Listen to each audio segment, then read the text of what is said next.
Hello everyone, welcome to my cooking blog. Diwali ना एकदम नज़दीक आ गई है, तो मैंने सोचा क्यों ना दिवाली की तैयारी चालू की जाए।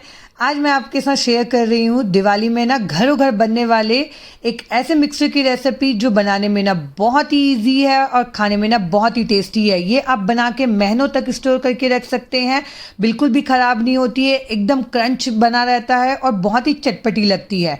और कुछ टिप्स एंड ट्रिक्स बताऊंगी ना जिससे कि ना आपकी ये जो चिवड़ा है ना वो बहुत ही क्रिस्प बनेंगे। तो आइए चलिए देखते हैं इसे कैसे बनाया है। इसके लिए सबसे पहले मैंने क्या किया है, जो पतला पोहा आता है ना वो लिया है 3 कप, और उसे मैं थोड़ा छान लूँगी। अब हम क्या करेंगे, एक कढ़ाई में 1 चम्मच तेल डालेंगे और उसमें 1 चम्मच हल्दी और जो पोहा जो चिवड़ा है ना वो डाल देंगे, और इसे हमें ना लो टू मीडियम फ्लेम पे अच्छा क्रिस्प होते तक के भूनना है।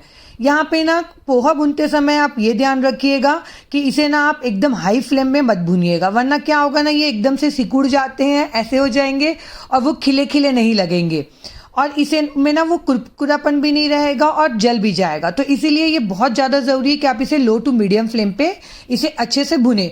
अगर आपके यहाँ धूप आती हो ना अच्छी, तो इसे आप क्या कर सकते हैं, 1-2 घंटे के लिए धूप में भी सुखा सकते हैं, तो आपको इसे फ्राई करने की भुनने की ज़रूरत नहीं पड़ेगी। देखिए थोड़े ही देर भुनेंगे ना इसे आप, लगभग 5 मिनट, तो बहुत अच्छे से ये क्रिस्प हो जाता है, एकदम ईजिली हो जाता है। देखिए मैं आपको यहाँ पे तोड़ के भी दिखा रही हूँ कितने अच्छे से कुरकुरा हो गया है। अब मैं क्या करूँगी, कढ़ाई पे मैंने डाला है 1 कप फल्ली का दाना, जो नॉर्मल फल्ली का दाना होता है ना वो फल्ली का दाना मैंने लिया है, और इसे हमें ड्राई रोस्ट करना है अभी थोड़ी देर के लिए, जब तक कि ये थोड़ा सा अच्छे से ड्राई रोस्ट ना हो जाए। उसके बाद मैं इसमें डाल रही हूँ 2 चम्मच तेल। आप ऐसे करेंगे ना अगर, तो आपको कम तेल में बहुत ही अच्छे से फल्ली आपकी क्रिस्प हो जाएगी। आपको डीप फ्राई करने की इसे ज़रूरत नहीं पड़ेगी, वरना क्या होता है हम बहुत ज़्यादा डीप फ्राई कर देते हैं, फल्ली में ना तेल बहुत भर जाता है फिर।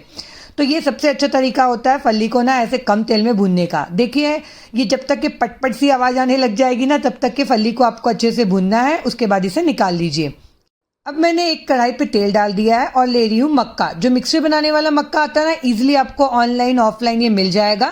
ये मैंने लिया है 1 कप, और इसे क्या करेंगे ना, तेल अच्छा जब गर्म हो तब हम इसे डालेंगे। इसे ठंडे तेल में ना मत डालिएगा, वरना क्या होगा, ये बहुत ज़्यादा तेल पिएगा, एकदम तेल तेल लगेगा इसे तल के निकालेंगे तो, और ये का कलर भी नहीं अच्छा आएगा। तो ध्यान रखिएगा जब आप इसे तले ना, तो अच्छा हमारा तेल गर्म होना चाहिए, तब इसे निकालेंगे तो इसके 2 सेकंड लगता होगा, ये ईजिली भुन के तैयार हो जाता है।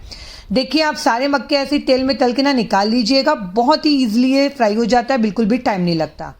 अब मैं ले रही हूँ यहाँ पे नायलॉन वाला साबूदाना, जो नायलॉन वाला साबूदाना आता है ना वो भी आपको इजीली ऑनलाइन ऑफलाइन मिल जाएगा। इसे भी ना हमें अच्छे गर्म तेल में डालना है, और इसे डालने के बाद ना आप थोड़ा सा ध्यान रखिएगा, ये छिटकता बहुत है, और जब तक कि इसमें चटचट की आवाज़ आनी बंद ना हो जाए ना, तब तक कि इसे हमें फ्राई करना है, वरना क्या होगा ना, अंदर ये कच्चापन रह जाता है, ऊपर से तो ये फूल जाएगा, पर आप खाएंगे ना तो ये दांत में चिपकेगा।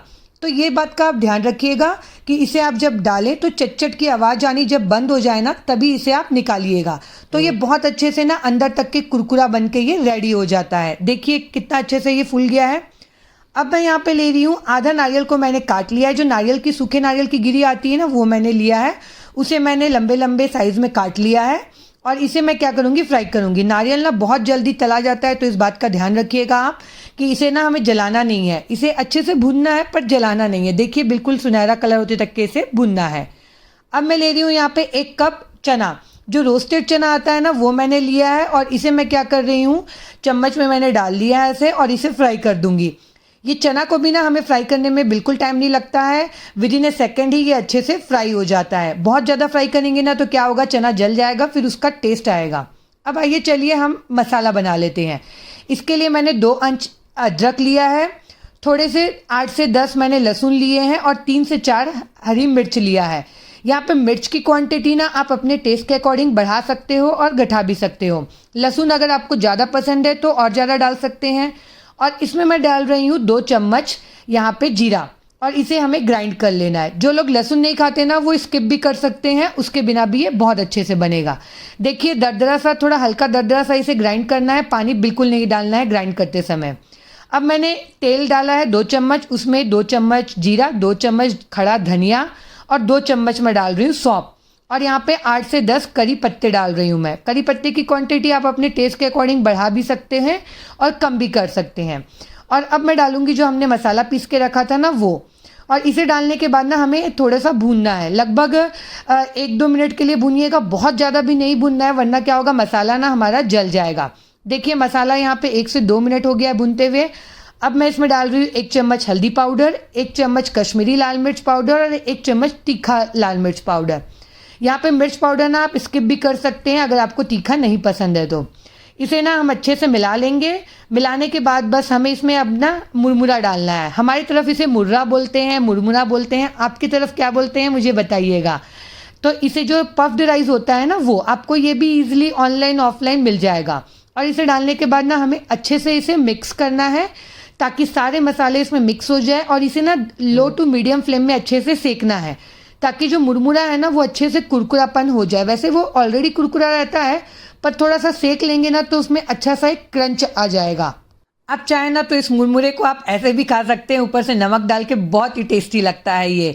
देखिए मैं आपको दिखा रही हूँ मुरमुरा कितने अच्छे से हमारा ना फ्राई हो गया है, बहुत ही अच्छे से कुरकुरा हो गया है। हल्का सा मैं दबा रही हूँ, ये टूट जा रहा है। बस अब हमें क्या करना है, इसे अलग निकाल के हमें रख लेना है वरना क्या होगा ना, ज़्यादा आप इसे फ्राई करेंगे तो जल जाएगा। देखिए सारी चीज़ें यहाँ पे फ्राई हो गई है, मेरी रेडी है मिक्सचर की। इतना सारी चीज़ें देख के ना मन में बहुत ही खुशी होती है। अब देखिए हमें क्या करना है, जो चिवड़ा हमने भूंज के रखा था ना उसमें सबसे पहले हमें मुर्रा मिलाना है और इसे अच्छे से हमें क्या करना है ना, मिक्स कर लेना है। और उसके बाद हम डालेंगे कॉर्नफ्लेक्स, हमने जो फ्राई करके रखा था ना मक्का, वो हम इसमें डाल देंगे और इसे मिला लीजिएगा ताकि मक्का भी सारे अच्छे से इसमें ना मिक्स हो जाए। हल्का सा मिलाए, आप चाहें तो सारी चीज़ें एक साथ डाल के भी मिला सकते हैं। उसके बाद मैंने जो फली जो नायलॉन साबूदाना वगैरह मैंने फ्राई करके रखा था ना, वो सारी चीज़ों को हम मिलाएंगे। और इसे मिलाते समय ना एक बात का ध्यान रखिएगा कि हल्के हाथों से मिलाइएगा। अगर आप एकदम से जोर से मिलाएंगे ना रगड़ते हुए तो ये क्या है, सारी चीज़ें टूट जाएगी क्योंकि बहुत ही क्रिस्प और हल्की रहती है।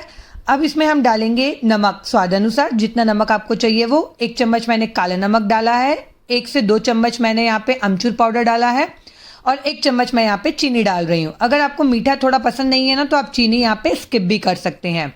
और इसे आप अच्छे से हल्के हाथों से मिला लीजिएगा। ये मिक्सचर ना बनाने में बहुत ही इजी है, झटपट से बन के रेडी हो जाता है और बहुत ज़्यादा इसमें मसाले भी नहीं लगते हैं। देखिए कितना ही क्रिस्प है, मैं आपको यहाँ पे थोड़ा सा तोड़ के भी दिखा रही हूँ, कितना ही हल्का बना है। खाने में ना बहुत ही टेस्टी लगती है। आप इसे बना के ना महीनों भी स्टोर करके रखेंगे ना तो ये बिल्कुल ख़राब नहीं होता है, बहुत ही टेस्टी लगता है।